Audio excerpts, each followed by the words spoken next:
الحمد للہ رب العالمین والصلاة والسلام علی سید المرسلین اما بعد۔ اللہ تبارک و تعالی نے انسان کو زبان اور زبان کو بیان کی طاقت دی ہے، جس کے ذریعے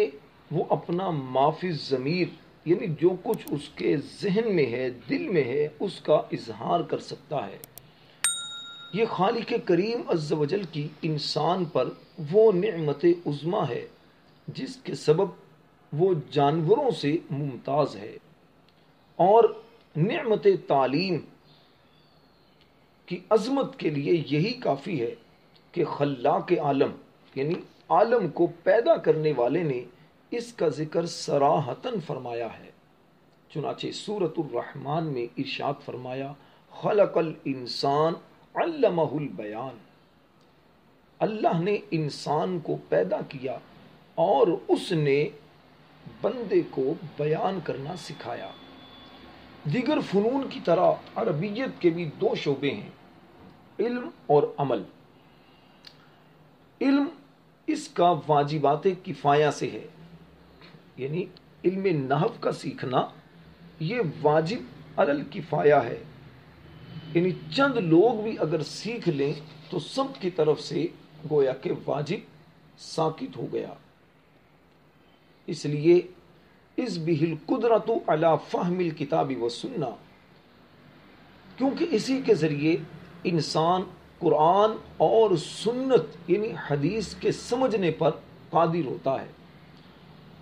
ائمہ مستنبطین یعنی ائمہ مجتہدین جو ہیں اور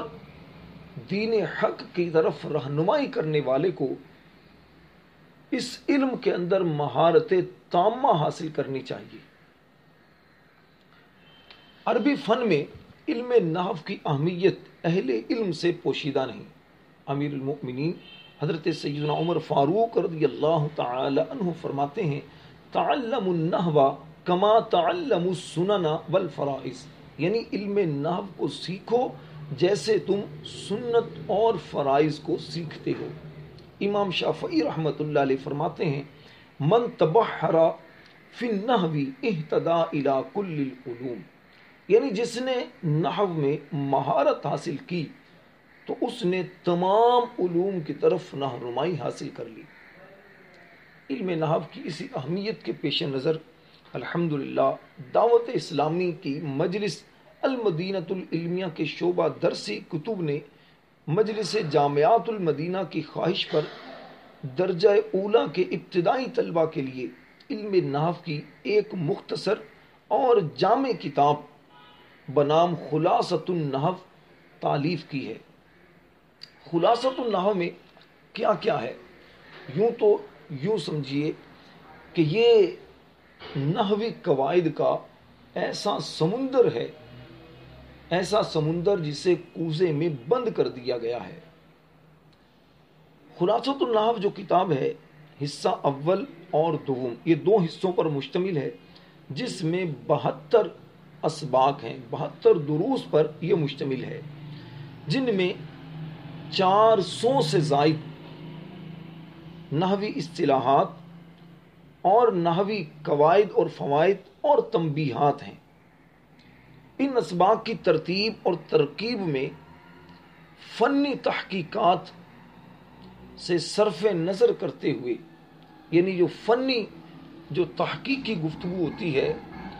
ان سے صرف نظر کرتے ہوئے، ان کی طرف توجہ دیے بغیر، عربی کا جو مقولہ ہے کلم الناس علی قدر عقولہم، کہ لوگوں سے ان کی عقلوں کے مطابق کلام کرو، اس بات کے پیش نظر ابتدائی درجے کے طلبہ کرام کی ذہنی سطح کی رعایت رکھی گئی ہے۔ لہذا جن اسباق کا سمجھنا یا سمجھانا آسان ہے انہیں ترتیب کے اعتبار سے پہلے رکھا گیا ہے، اور ایک حد تک عبارت کے حل کے لیے جو قواعد ضروری ہیں انہی پر اکتفا کیا گیا ہے، اور کتاب کے معانی اور مفاہیم کو بلا وجہ بگاڑا نہیں گیا، بلکہ مبتدی کی سمجھ کے قریب رہتے ہوئے ممکنہ حد تک فنی چیزوں کا بھی لحاظ رکھا گیا ہے۔ اس کتاب کے شروع میں ایک مقدمہ ہے جس میں علم الاعراب یعنی علم نحو کے متعلق ضروری اور مفید معلومات دی گئی ہیں تاکہ علم نحو سیکھنے کے دوران یہ باتیں کارآمد ہوں۔ مقدمے کے اندر خاص طور پر علم نحو کی تعریف، علم نحو کا موضوع، علم نحو کی غرض، علم نحو کو نحو کہنے کی وجہ تسمیہ، اور علم نحو کا مرتبہ، علم نحو کا حکم، اور مزید اسی طرح اور چیزیں ہیں کہ علم نحو کو وضع کس نے کیا، مشہور نحوی کون سے ہیں۔ اس کتاب میں لغوی ابحاث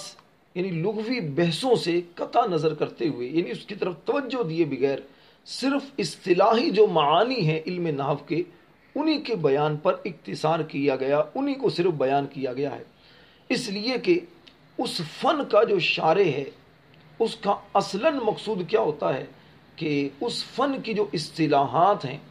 وہ طلبہ کو اچھی طرح سمجھ میں آ جائیں، اس کی معرفت ہو جائے۔ اس کا مقصود یہ نہیں ہوتا کہ اس کے لغوی معانی کی تحقیق کا بھی پتہ چلے، بلکہ بسا اوقات ان لغوی معنی کے بیان سے، لغوی معنی کو بیان کر دینے سے جو طالب علم ہے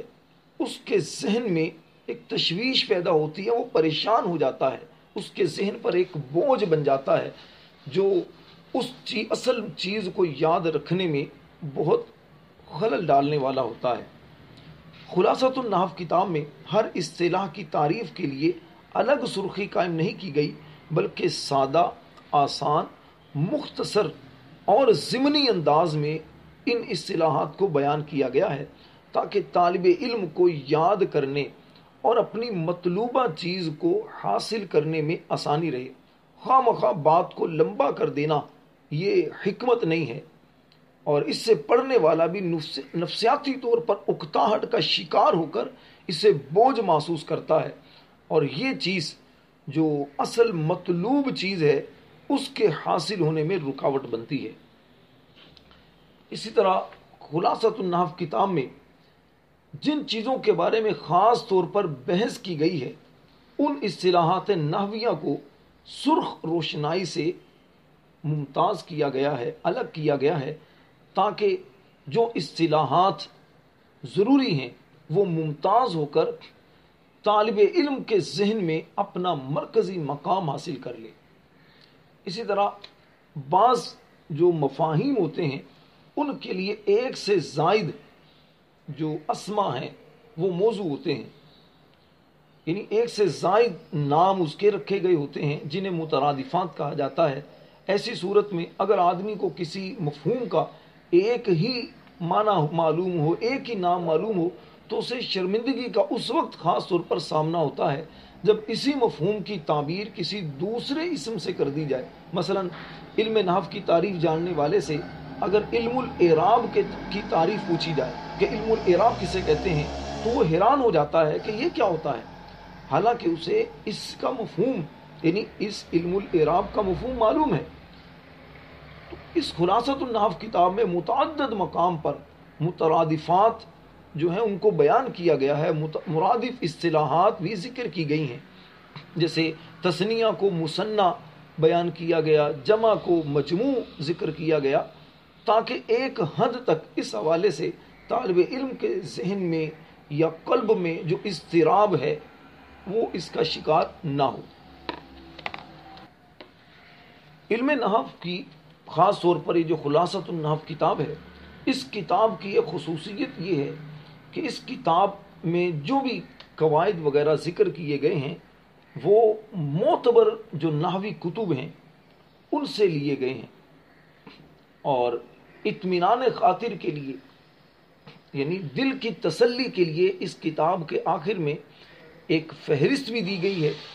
جس کے اندر ان کتابوں کے نام وغیرہ بھی ذکر کیے گئے ہیں۔ لیکن ایک بات ذہن نشین رہے کہ اس علم کے جو ماہرین ہوتے ہیں، علم و فن سیکھنے والے اور اصحاب فہم و بصیرت سے یہ بات پوشیدہ نہیں ہے کہ اصل چیز کو جب کسی کا حوالہ دیا جائے تو بھی لفظ بلفظ اس چیز کو نقل کرنا مقصود نہیں ہوتا، بلکہ مقصود یہ ہوتا ہے کہ جو کچھ ہم بیان کر رہے ہیں یہ اس کتاب کے مضمون کے مطابق ہے، تو مضمون کے مطابق ہے، کوئی معنی کے اندر فساد نہ آئے، بس اس چیز کا لحاظ رکھا جاتا ہے۔ اور الحمدللہ خلاصۃ النحو کتاب کے اندر اس بات کا بہت اچھے انداز سے لحاظ رکھا گیا ہے۔ یہ چند باتیں تھیں خلاصۃ النحو کتاب کے بارے میں، اسے ذہن نشین رکھنا چاہیے۔ انشاءاللہ جب یہ باتیں آپ کے پیش نظر ہوں گی تو خلاصۃ النحو کتاب سمجھنے میں آپ کے لیے بہت آسانی ہوگی۔ اس کے علاوہ بھی بہت ساری باتیں ہیں، اگر آپ پڑھنا چاہیں تو خلاصۃ النحو کتاب کے صفحہ نمبر 197 پر ایک مضمون دیا گیا ہے کچھ کتاب کے بارے میں، آپ اس کا مطالعہ کریں، امید ہے آپ کو بہت اچھے انداز میں یہ باتیں سمجھ میں آ جائیں گی۔ اللہ تعالی ہم سب کو علم نافع عطا فرمائے، علم نحو صحیح طور پر سیکھنے سمجھنے کی توفیق عطا فرمائے۔ اپنے بھائی راشد نور مدنی کو دعاؤں میں یاد رکھیے۔ صلو علی الحبیب صلی اللہ تعالی علی محمد۔